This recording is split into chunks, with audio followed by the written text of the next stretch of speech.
Good morning students, I hope all of you are fine. देखो last time हम अपनी 8.2 exercise कर रहे थे, उसी को कंटिन्यू करते हैं। लास्ट टाइम हमने इसके 10 तक सम किए थे, आज हम अपना 11 सम स्टार्ट कर रहे हैं। देखो क्या है हमारे पास कि if the four term in the expansion of, कि कोई एक्सपेंशन है हमारे पास ax प्लस 1/x की होल पावर n, कि इसकी इस एक्सपेंशन की जो फोर्थ टर्म है यानी कि t4 की जो वैल्यू है वो क्या है 5/2। फिर find the values of n and a, तो मुझे n और a की वैल्यू बतानी है। देखो अगर t4 की वैल्यू 5/2 है तो इसका मतलब क्या है, t ऑफ 3 + 1 की वैल्यू 5/2 है। t ऑफ 3 + 1 का मतलब क्या होता है कि nc, r क्या है यहाँ पे 3, फिर ax raise to the power क्या आएगा n-3, फिर हमारे पास 1/x raise to the power क्या आएगा r, जो कि क्या है 3, और इसकी कंप्लीट वैल्यू दे रखी है मुझे 5/2। अगर हम इसको थोड़ा सा और सॉल्व करें मीन्स nc3 इंटू में देखो अब क्या बनेगा a raise to the power n-3 into x raise to the power n-3 into x raise to the power -3। सबसे पहले मैंने इन दोनों की पावर से अलग अलग कर दी और ये जो नीचे डिवाइड में था मैं उसको कहाँ ले गई ऊपर। इज इक्वल्स टू में पड़ा है 5/2 means nc3 into a raise to the power n-3 into x raise to the power क्या हो जाएगा, देखो बेस सेम तो पावर साइड तो n, फिर -3 और -3 means -6 is equals to 5/2 into में देखो यहाँ पर मैं इसके इंटू में 1 लगा सकती हूँ, कोई दिक्कत नहीं है। 1 को मैंने क्या लिख दिया x raise to the power 0, ठीक है, ताकि मैं इनका कंपैरिजन कर सकूँ। देखो यहाँ पे अब ये दो क्वांटिटीज आपस में इक्वल है, यहाँ तो x की पावर n-6 और यहाँ पर x की पावर क्या है 0, तो यानी कि बाय कंपैरिजन n-6 किसके इक्वल हुआ 0 के, इसका मतलब n किसके इक्वल हो गया 6 के। तो n की तो वैल्यू आ गई मेरे पास 6, अगर n की वैल्यू 6 है तो उस वैल्यू को यहाँ पे पुट करो, मतलब बन क्या गया 6c3 a raise to the power 6 - 3 फिर x raise to the power 0 यानी कि 1 इज इक्वल्स टू क्या है 5/2, ठीक, जिसका मीनिंग क्या हुआ 6c3 का मतलब क्या है 6 factorial divide by 3 factorial into 3 factorial into में a cube is equals to किसके है 5/2 के। अब 6 फैक्टोरियल को सॉल्व करो जो कि क्या होगा 6 × 5 × 4 इंटू चलो 6 यहाँ पे इसको खत्म कर दिया मैंने 3 फैक्टोरियल पे, डिवाइडेड बाय में 3 फैक्टोरियल पड़ा और इस 3 फैक्टोरियल को अगर मैंने खोल दिया तो 3 × 2 × 1, तो 3 फैक्टोरियल से 3 फैक्टोरियल कैंसिल, इसके इंटू में a क्यूब पड़ा था वो लिख दिया मैंने, इज इक्वल्स टू में पड़ा 5/2, 3 × 2 = 6, 2 से 2 कैंसिल, फिर इस 5 से ये 5 कैंसिल, यहाँ क्या बचा ओनली 4, तो 4a क्यूब किसके इक्वल है 1/2 के, यानी कि a क्यूब किसके इक्वल आ गया 1/8 के। इट मीन्स a की वैल्यू क्या हो गई 1/8 की पावर 1/3, यानी कि a की वैल्यू क्या हो गई 1/2। आगे समझ, ये इसका क्या हो गया रिजल्ट। तो a की वैल्यू है 1/2 और n की वैल्यू क्या है हमारे पास 6, ठीक। अगला देखो, find the greatest term in this expansion when n is equals to 4। देखो एक एक्सपेंशन है मेरे पास 10 + 3x की whole raise to the power 12 when x किसके इक्वल है 4 के। अब देखो इसकी मुझे ग्रेटेस्ट टर्म बतानी है कि इसकी जो बड़ी वैल्यू होगी वो क्या होगी। अब देखो जो ग्रेटेस्ट टर्म होगी इसके लिए देखो सबसे पहले मैंने कोई 2 टर्म्स ले ली जनरल टर्म्स, कि एक टर्म तो मैंने ले ली tr और दूसरी टर्म मैंने ले ली t ऑफ r + 1, ये 2 टर्म्स ले ली। अब tr का मतलब क्या होता है t ऑफ r - 1 + 1। अब देखो इन दोनों में से एक तरीके से मैं ये लेके चल रही हूँ कि ये वाली बड़ी होगी, ठीक है, जनरली अपन लेके चल रहे हैं। तो t ऑफ r - 1 का मतलब क्या हुआ 12c r - 1, ठीक है।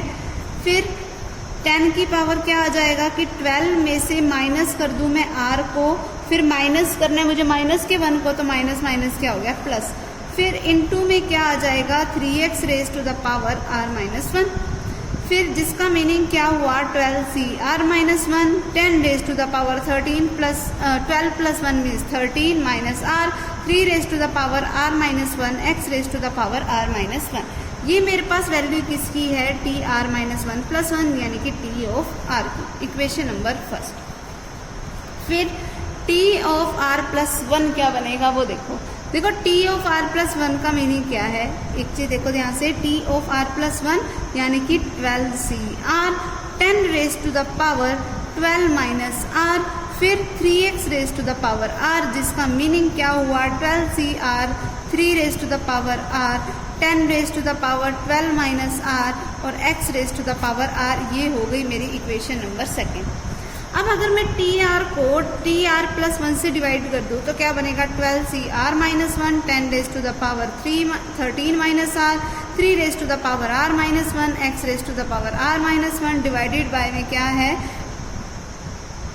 12cr, 3 raise to the power r, 10 raise to the power 12 minus r और फिर x raise to the power r, जिसका मीनिंग क्या हुआ t r divided by t of r plus 1 is equals to, अगर मैं इसको सोल्व करूँ तो क्या बनेगा 12 फैक्टोरियल डिवाइडेड बाय में क्या आएगा r माइनस 1 फैक्टोरियल, फिर 12 माइनस r, फिर माइनस में माइनस का 1 करूँगी तो माइनस माइनस प्लस, तो 12 प्लस 1 यानी कि 13 माइनस r का फैक्टोरियल।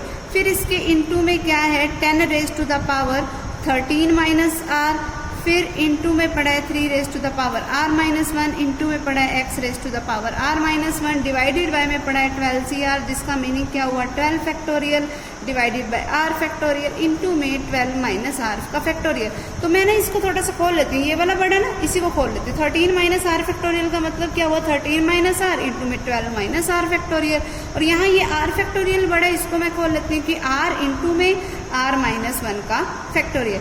अब इसके इंटू में ये जो पड़ा है वो फिर से लगा दो 3 raise to the power r into 10 raise to the power 12 minus r into में x raise to the power r। अब जो कटता है उसे काट दो, देखो first by second by third by fourth, तो एक तो 12 फैक्टोरियल से 12 फैक्टोरियल कट जाएगा, r माइनस 1 फैक्टोरियल से r minus 1 factorial, 12 minus r factorial से 12 माइनस r फैक्टोरियल, यानी कि t r divided by t r plus 1 की वैल्यू मेरे पास होगी क्या, देखो 10 raise to the power 13 minus r है और नीचे क्या है 10 raise to the power 12 minus r, तो ऊपर वाली बड़ी है, ऊपर बचेगा क्या, देखो अगर 13 माइनस आर में से मैं 12 को माइनस कर दूं r को प्लस कर दूं तो 13 माइनस 12 क्या बच जाएगा 1 और r से r कैंसिल, तो क्या बचेगा ओनली 10। ठीक है, फिर अब ध्यान से देखना 3 रेज टू द पावर यहाँ है r माइनस 1 और नीचे क्या है 3 raise to the power r, तो 3 एक बार बच गया, x raise to the power यहाँ है r माइनस 1, यहाँ है x raise to the power r, तो यहाँ बच गया x। ठीक है, फिर उसके बाद यहाँ एक और r, ये वाला भी हमारे पास अभी बचा हुआ है, ये जो हमारे पास फोर्थ टर्म वाला है वो कहाँ चला जाएगा ऊपर, ये जो 13 माइनस r बचा हुआ है ये कहाँ आ गया, ये नीचे, ये हो गया कंप्लीट। ठीक है, अब हम एक तरीके से जनरली ये लेके चल रहे हैं कि जो टी ऑफ आर प्लस 1 है वो हमारी ग्रेटेस्ट टर्म है, कि अगर t of r plus 1 is greater than equals to है टी ऑफ आर के, यानी कि 3x into 13 minus r is greater than equals to किसके है 10r के। ठीक है, अब अगर हमारे पास हमें क्वेश्चन में क्या गिवन है कि x की वैल्यू क्या है 4, तो 3 इंटू 4 क्या बन गया 12 इंटू में 13 minus r is greater than किसके है 12r के, सॉरी 10r के, जिसका मतलब क्या हुआ 13 इंटू में 12 की मल्टीप्लीकेशन करो, क्या आ गया यहाँ से 156, तो क्या बन गया 156 minus 12r is greater than equals to 10r के। ठीक है, तो 156 is greater than equals to 12r, उधर जाके प्लस का होगा तो 10r plus 12r means 22r। ठीक है, यानी कि r is less than equals to, यहाँ 22 मल्टीप्लाई में, उधर जाएगा तो डिवाइड में, तो 156 डिवाइड बाई 22, जिसका मीनिंग क्या हुआ, ये कैंसल आउट हो रहा है 2 के टेबल पे, तो 11, यहाँ आएगा 7 और यहाँ आ गया 8। अगर मैं इसको सोल्व करूँ that is r is less than equals to क्या बचेगा 7.01 समथिंग ऐसा कुछ बनेगा। अब देखो ये जो भी बनेगा, हमने बोला क्या कि r की जो वैल्यू है या तो वो 7 पॉइंट कुछ जो भी आया उसके इक्वल है या उससे कम है, तो इससे कम की जो पहला मुझे r की वैल्यू हमेशा क्या होती है, एक नेचुरल नंबर होती है, तो इससे कम की जो मुझे वैल्यू मिलेगी वो क्या हो जाएगी 7, तो r की मेरे पास वैल्यू क्या हो गई 7, यानी कि जो 7th टर्म होएगी ना वो हमारे पास क्या हो जाएगी ग्रेटेस्ट टर्म। ठीक है, r की वैल्यू हो गई 7। अब मैंने क्या बोला था कि टी आर प्लस 1 मेरी ग्रेटेस्ट टर्म है, यानी कि टी ऑफ 7 प्लस 1 मेरी ग्रेटेस्ट टर्म है, यानी कि जो टी 8 है वो मेरी ग्रेटेस्ट टर्म हो जाएगी। ओके क्लियर, ये हमने सोल्व करना था। क्लियर, नेक्स्ट वन इज देखो, if the 21st and 22nd terms in the expansion of 1 plus x की होल पावर 44 आर इक्वल, कि अगर इसकी जो 21st टर्म है और अगर जो इसकी 22nd टर्म है वो दोनों अगर आपस में इक्वल हैं, then find the value of x. तो मुझे एक्स की वैल्यू बतानी है। देखो t ऑफ 21 का मतलब क्या होता है, t ऑफ 20 प्लस 1, जिसका मीनिंग क्या हुआ 44c20, फिर 1 raise to the power 44 minus 20 जो कि क्या आ गया 24, फिर x raise to the power क्या आ जाएगा r जो कि क्या है 20, ये t21 आ गया। अब t22 निकालो जिसका मतलब क्या हुआ t21 प्लस 1, तो क्या बन गया ये 44c21, 1 raise to the power 23 और x raise to the power 21। अब मुझे गिवन क्या है कि t ऑफ 21 तो t ऑफ 22 के इक्वल है, it means 44c20 into 1 raise to the power 24 into में x raise to the power 20 equals to किसके है 44c21, 1 raise to the power 23 into x raise to the power 21, ये दोनों आपस में इक्वल हो गए, तो ये मतलब बन गया। अब इसको अगर मैं सोल्व करूँ तो क्या बन गया 44 factorial divided bye 44 minus 20 means 24 factorial into में r फैक्टोरियल मीन्स 20 फैक्टोरियल। अब 1 को कितनी बार मर्जी मल्टीप्लाई कर लो, आएगा तो 1 नहीं। अगर मैं उस 1 की मल्टीप्लाई कराऊँ x raise to the power 20 के साथ तो ये आ गया, इज इक्वल्स टू यहाँ से क्या बन गया 44c21 का मतलब 44 फैक्टोरियल। अगर 44 में से मैं 21 को माइनस कर दूँ तो क्या आ गया 23 फैक्टोरियल, इंटू में क्या आ गया 21 फैक्टोरियल, जिसको मैं लिख सकती हूँ 21 इंटू में 20 फैक्टोरियल। अगर मैं 24 को सोल्व करूँ तो वो क्या लिखूंगी 24 फैक्टोरियल को सोल्व करूँ तो क्या आएगा 24 इंटू में 23 फैक्टोरियल। ठीक है, ये बन गया हमारे पास। अब 23 फैक्टोरियल से 23 फैक्टोरियल कैंसिल, यहाँ इंटू में x raise to the power 21 है तो मैंने वो भी लिख दिया। 20 फैक्टोरियल से 20 फैक्टोरियल कैंसिल, 44 फैक्टोरियल से 44 फैक्टोरियल कैंसिल। अब देखो यहाँ पे बचा क्या, that is x raise to the power 20 divide by 24 is equals to x raise to the power 21 divide by 21 हो गया। तो ये 3 के टेबल पे कैंसिल आउट हो रहे हैं, 3 8 ज़ा 24, 3 7 ज़ा 21। ठीक है, 7 यहाँ डिवाइड में उधर जाएगा तो मल्टीप्लाई में, तो 7 बाई 8 इज इक्वल्स टू यहाँ ये 20 क्या आ जाएगा नीचे डिवाइड में, तो x raise to the power 21 divided by में x raise to the power 20, यानी कि 7 बाई 8 किसके इक्वल आ गया x के, तो यही वैल्यू मुझे निकालनी थी। ठीक है, क्लियर है, यही करना था हमने। फिर in the expansion of 1 plus x raise to the power 43 the coefficients of 2r plus 1 term and r plus 2 term are equal, find the value of r। तो मुझे r की वैल्यू बतानी है। तो देखो हमारे पास एक्सपेंशन क्या है 1 plus x raise to the power 43, ये है हमारे पास जनरल एक्सपेंशन। ठीक है, अब मुझे कोफिशिएंट किन के बोले हैं 2r प्लस 1 टर्म के, यानी कि 2r प्लस 1 टर्म। ठीक है, जिसका मीनिंग क्या हुआ 43c2r, यही आता है हमारे पास। तो 2r फिर 1 रेज टू द पावर क्या आ जाएगा कि मैं 43 में से माइनस कर दूँ 2r को, और x raise to the power क्या आ गया 2r। फिर अगली टर्म मुझे क्या बोल रही है r plus 2h term. r plus 2 का मतलब क्या हुआ t ऑफ r प्लस 1, फिर प्लस में 1 मुझे लेनी ये वाली होती है, तो क्या बनेगा 43cr प्लस 1। फिर यहाँ क्या बनेगा 1 रेज टू द पावर की 43 में से मैं माइनस कर दूँ इनको, तो 43 में से माइनस किया r को, माइनस किया 1 को, तो क्या बन गया 42 माइनस r। फिर x raise to the power क्या बन गया r प्लस 1। ठीक है, क्लियर है। अब मुझे बोला क्या है, ये ध्यान से सुनो। अब मुझे बोला है कि इनके जो कोफिशिएंट्स है ना वो आपस में इक्वल है, यानी कि ये वाला कोफिशिएंट इक्वल है इस कोफिशिएंट के, यानी कि 43c2r इंटू में 1 raise to the power this. देखो 1 को तो जितनी बार मर्जी मल्टीप्लाई करो 1 नहीं आएगा, तो मैं सिर्फ ये वाला लिख रही हूँ, और इक्वल्स टू किसके आएगा इस वाले x के कोफिशिएंट के, इस x का कोफिशिएंट ये। अब 1 की पावर जो मर्जी हो आएगा तो 1 नहीं, तो इक्वल्स टू किसके आएगा 43cr प्लस 1 के। ये हो गया। ठीक, एक चीज़ सुनो ध्यान से कि अगर कोई कभी NCA अगर NCB के इक्वल है तो 2 कंडीशन अराइज होती हैं कि या तो A B के इक्वल है, या फिर सेकंड कंडीशन क्या होती है कि A प्लस B किसके इक्वल है N के।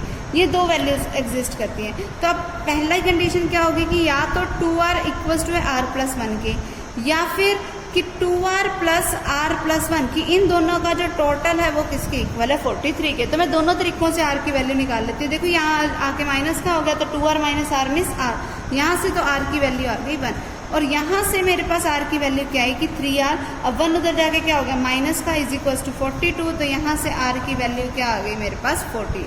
ठीक है, तो ये 2 वैल्यूज हो गई मेरे पास r की, यही इसका रिजल्ट हो गए। ओके, नेक्स्ट वन इज, देखो क्या है, show that the coefficient of the mid term of 1 plus x की होल पावर 2n,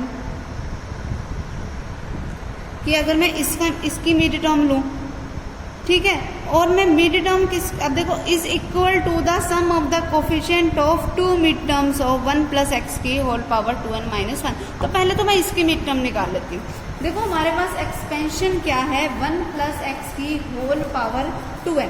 अब देखो पावर ऑब्वियसली इवन है, जब हमारे पास इवन होती है तो हमारे पास मिड टर्म देखो क्या होती है, मिड टर्म होती है हमारे पास कि जो n है उसके, यानी कि 2n है, यहाँ पे n की जगह पे 2n है, तो 2n के डिवाइड बाय में 2 करो, फिर करो 1 प्लस, वही हमारी मिड टर्म का काम करती है। तो 2 से तो 2 कैंसिल, यानी कि n प्लस 1th टर्म है ना, वो हमारे मिड टर्म का काम करेगी। अब इसकी मिड टर्म क्योंकि n प्लस 1 है तो यहाँ क्या लिख दिया t ऑफ n प्लस 1, जिसका मीनिंग क्या हुआ 2nCn, यहाँ जो होता है वही लिखते हैं, तो 2nCn, फिर 1 रेज टू द पावर क्या आ जाएगा 2n माइनस n, और x raise to the power क्या आ जाएगा n, जिसका मीनिंग क्या हुआ 2nCn का मतलब क्या होता है 2n factorial divided bye 2n minus n means n factorial, into में r फैक्टोरियल आता है जो कि क्या हो गया n फैक्टोरियल। ठीक है, फिर 1 को तो कितनी बार मर्जी मल्टीप्लाई करो 1 आएगा, इंटू में पड़ा है x raise to the power n। ये इसकी मिड टर्म निकाल ली मैंने, ये बन गई मेरी इक्वेशन नंबर फर्स्ट। अब देखो सेकंड वाला एक्सपेंशन क्या दे रखा है, सेकंड एक्सपेंशन दे रखा है मुझे 1 प्लस एक्स की होल पावर 2n माइनस 1। अब मैं इसकी मिड टर्म निकालती हूँ। देखो इसकी मिड टर्म हम कैसे निकालेंगे कि जो हमारे पास n हो उसमें 1 को ऐड करो, डिवाइड करो 2 से। एक तो ये वाली हमारी मिड टर्म होती है, और दूसरी क्या होती है कि 2n माइनस 1 प्लस 1 करो, डिवाइड बाय 2 करो, और फिर एक और उसमें क्या कर दो ऐड। ये दो हमारी मिड टर्म होती है। तो इसका मतलब इसकी हमारी मिड टर्म क्या है, 1 से 1 कैंसिल, यहाँ पे भी 1 से 1 कैंसिल, क्या बचा 2n बाई 2, जिसका मतलब क्या हुआ nth, और यहाँ से क्या बचा n प्लस 1th टर्म। ठीक है, तो इसकी हम nth टर्म निकाल लेते हैं। देखो क्या बनेगी इसकी nth टर्म सेकेंड वाले एक्सपेंशन की। देखो हमारे पास सेकेंड एक्सपेंशन क्या था 1 प्लस एक्स की पावर 2n, तो इसकी nth टर्म क्या होगी t of n minus 1 plus 1, तो जो यहाँ है वही लेंगे हम, क्या बनेगा 2n माइनस 1 cn माइनस 1। फिर क्या आएगा 1 raise to the power 2n minus 1 में से मैं माइनस कर दूं n माइनस 1 को, तो n माइनस का हो गया, और 1 किसका हो गया प्लस का, तो 1 से 1 कैंसिल। फिर x raise to the power क्या बच जाएगा r, जो कि क्या है n माइनस 1। ये हो गया हमारे पास tn। अब tn प्लस 1 निकालो, वो क्या बनेगा 2n माइनस 1 cn, फिर 1 रेज टू द पावर क्या आ जाएगा कि मैं 2n माइनस 1 में से माइनस कर दूं n को, और x raise to the power क्या आ गया n। ठीक है, तो ये हमारे पास क्या हो गई मिड टर्म्स आ गई। अब देखो हमें क्वेश्चन में बोला है कि जो हमने इस वाले एक्सपेंशन की मिड टर्म निकाली थी, ठीक है, इस वाले एक्सपेंशन की मैंने मिड टर्म क्या निकाली थी, ये निकाली थी कि 2n factorial divided by n factorial into n factorial, ये निकाली थी 2nCn। उसका जो कोफिशिएंट है, ठीक है, वो इक्वल्स टू किसके दे रखा है मुझे, अगली दो मिड टर्म्स के कोफिशिएंट के। अब इनके कोफिशिएंट क्या है, वो है 2n माइनस 1 cn माइनस 1, और यहाँ पे क्या है 2n माइनस 1 cn के। अब देखो ये क्या इक्वल है, ये चेक करना है मुझे, ये क्वेश्चन मार्क है हमारे पास। देखो राइट साइड में लेके चलती हूँ, राइट साइड क्या है कि 2n minus 1 cn minus 1 2n minus 1 cn। अब हम सब ने एक फॉर्मूला पढ़ रखा है, वो फॉर्मूला है क्या, उसको ध्यान से सुनना, कि जब अपने पास कभी एक ऐसे पीछे वाले में आ जाए, अब मुझे इनका करना है कि इसका सम क्या होगा। अगर बाई चांस फॉर्मूला कोई ध्यान नहीं रहता तो हम इसको खोल लेते हैं। वो क्या बनेगा 2n माइनस 1 का factorial divided by n minus 1 का फैक्टोरियल, फिर 2n माइनस 1 में से मैं इसको अगर माइनस करूंगी तो क्या बचेगा n फैक्टोरियल, फिर प्लस 2n माइनस 1 का फैक्टोरियल, यहाँ बच गया n फैक्टोरियल, फिर 2n माइनस 1 में से मैं इस n को माइनस करूंगी तो क्या बच गया n माइनस 1 का फैक्टोरियल। ठीक है, तो अगर अब मैं इसका एलसीएम लूँ तो क्या आ गया n factorial into n minus 1 factorial, क्या बन गया 2n minus 1 factorial plus 2n minus 1 factorial. तो ये 2 टाइम कॉमन आ रहा है, तो 2 इंटू क्या बच गया 2n माइनस 1 का फैक्टोरियल। ठीक है, फिर डिवाइडेड बाय में क्या है n factorial into n minus 1 का फैक्टोरियल, जिसको देखना अगर मैं इसकी 2 से मल्टीप्लाई n से मल्टीप्लाई करा दूँ और n से ही मैंने क्या करवा दिया डिवाइड। ठीक है, तो ये क्या बन गया n factorial into n minus 1 factorial. अब देखो 2n इंटू 2n माइनस 1 का फैक्टोरियल क्या हुआ 2n का factorial divided by n factorial as it is. अब n इंटू n माइनस 1 का फैक्टोरियल का मतलब क्या हुआ n फैक्टोरियल।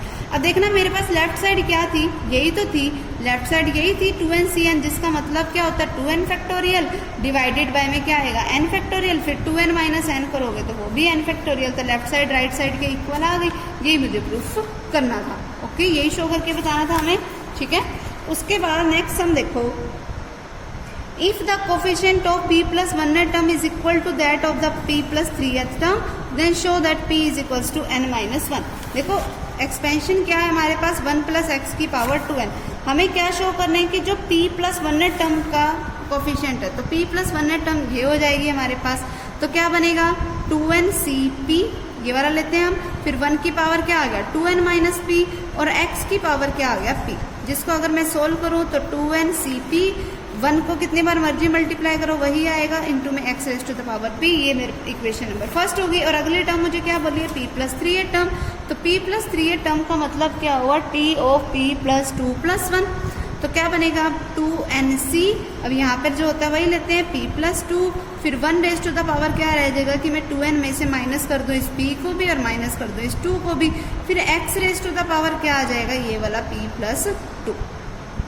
ठीक है, अब ये बन गया हमारे पास, जिसका मीनिंग क्या है 2ncp प्लस 2, 1 को कितनी बार मर्जी मल्टीप्लाई करो आएगा तो 1 नहीं, इंटू में पड़ा है x raise to the power p plus 2। ये बन गया हमारे पास t ऑफ p प्लस 3 की वैल्यू। अब देखो हमें बोला क्या है कि इन दोनों टर्म्स के जो कोफिशिएंट है वो क्या है इक्वल है, then show that p is equal to n minus 1। अगर इनके कोफिशिएंट इक्वल है, देखो यहाँ पे x की पावर p का कोफिशिएंट क्या है 2ncp और यहाँ पे इसका कोफिशिएंट क्या है हमारे पास x की पावर p प्लस 2 का 2ncp प्लस 2, ये दे रखा है हमें। ठीक है, अब क्योंकि ये इक्वल्स टू दे रखा है, अब हमें पता है कि NCA NCB के इक्वल कब होता है कि जब ये दोनों इक्वल हो, यानी कि PB प्लस 2 के इक्वल हो, जो कि पॉसिबल ही नहीं है। ठीक है, दूसरी चीज़ क्या होती है कि A प्लस B किसके इक्वल हो n के, तो इन दोनों का टोटल करो, P में P प्लस 2 को ऐड करो, इक्वल्स टू किसके आ जाएगा 2n के, तो P plus P means 2P plus 2 is equals to किसके पड़ा है 2n के। ठीक है, अब ये 2 उधर जाके क्या, वैसे तो 2 कॉमन आ रहा है, 2 कॉमन लिए अंदर बच गया p plus 1 is equal to किसके 2n के, तो 2 से 2 कैंसर, यानी कि p प्लस 1 किसके इक्वल आया n के, तो p किसके इक्वल आ गया n माइनस 1 के। ठीक है, यही रिजल्ट मुझे प्रूफ करना था। Okay, next one is if the fifth term is 4 times the fourth term, कि अगर जो फिफ्थ टर्म है वो 4 टाइम्स है फोर्थ टर्म के, and the fourth term is, एक तो ये दे रखा है और मुझे ये देखा है कि जो फोर्थ टर्म है वो क्या है 6 times of the third term, कौन से एक्सपेंशन की 1 प्लस एक्स की होल पावर यानी कि then find the value of n and x। तो मुझे n और x की वैल्यू निकालनी है। देखो एक्सपेंशन क्या है मेरे पास 1 प्लस एक्स की होल पावर n, तो सबसे पहले तो मैं t4 पहले 3 निकाल लेती हूँ। चलो t3 का मतलब क्या हुआ t ऑफ 2 प्लस 1, जिसका मीनिंग क्या है nc2 1 raise to the power n minus 2 और x raise to the power 2। फिर t4 निकाल लेती हूँ, t4 का मतलब क्या है t ऑफ 3 प्लस 1 यानी कि nc3 1 raise to the power n minus 3 x raise to the power 3। फिर t5 का मतलब क्या है t ऑफ 4 प्लस 1 यानी कि nc पावर 4। ये बन गया t3 t4 t5।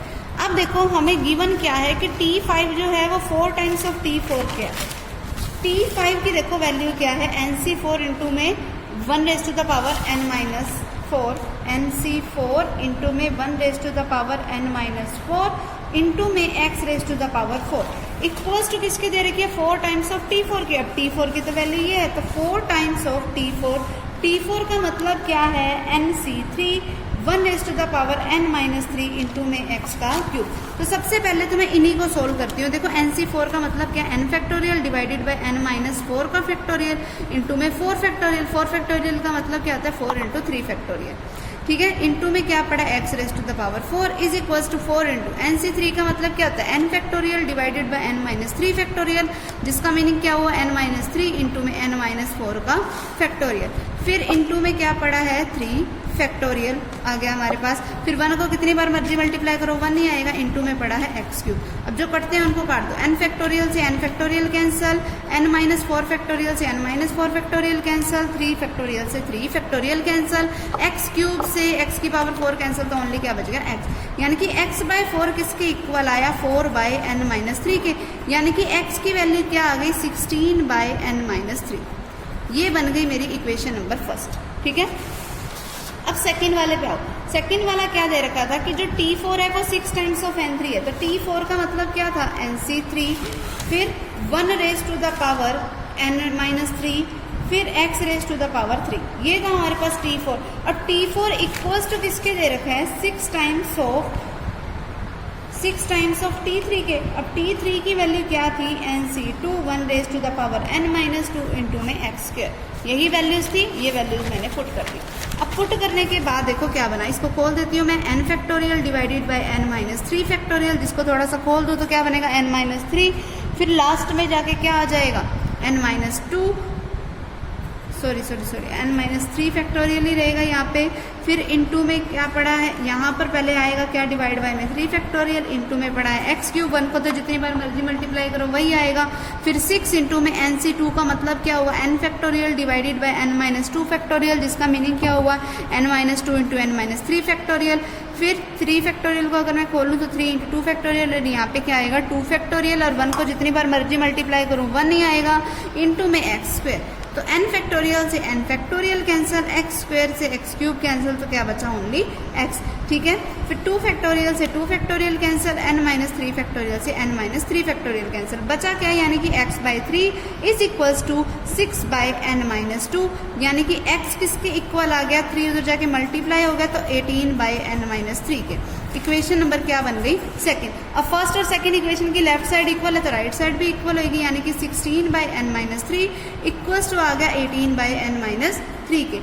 तो ये 2 के टेबल पे कैंसिल आउट हो रहा है 8 पे, और ये कैंसिल आउट हो रहा है हमारे पास 9 पे, ठीक है। अब सिर्फ मुझे इसको सोल्व करना है और हमारा जो है वो रिजल्ट आ जाएगा। ओके, क्लियर है बात।